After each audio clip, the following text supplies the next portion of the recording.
Right, first things first, massive credit to the Met and every officer involved. 28 properties raided across London and Hertfordshire. An international smuggling line dismantled. This wasn't a neighbourhood scrap. It was a full-on industrial theft operation.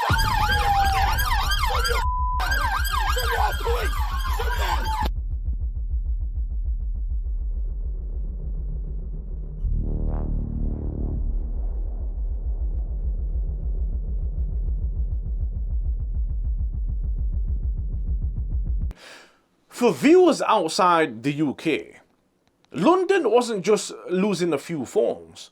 Whole communities were getting chipped away by this racket. Phones are how people work, bank, parent, prove they are not a robot in a DMV queue. Nick one, and you don't just lose a gadget, you lose access. Stop! Turn around, face away from me. Stop! Face away from me!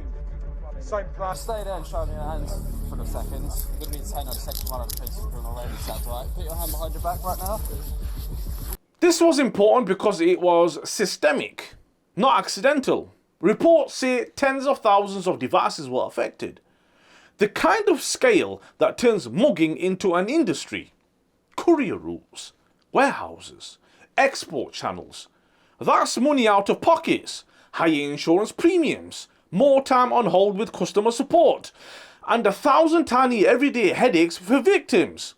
As you can see here, once each phone's recovered, it's individually resealed, rebagged for both identification and forensic purposes.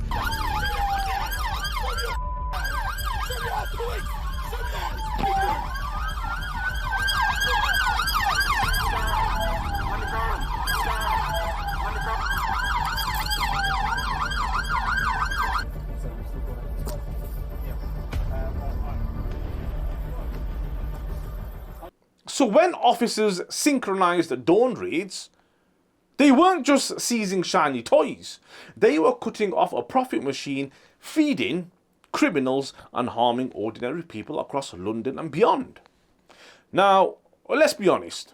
Selling stolen phones to where they were made sounds like the plot of a dodgy detective novel.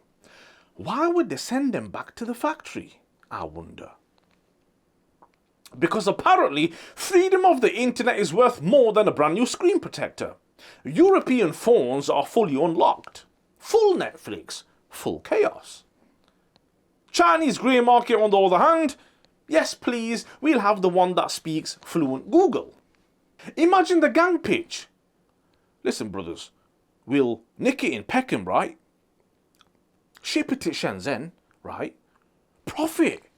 We can buy RS3s and you know, SVRs.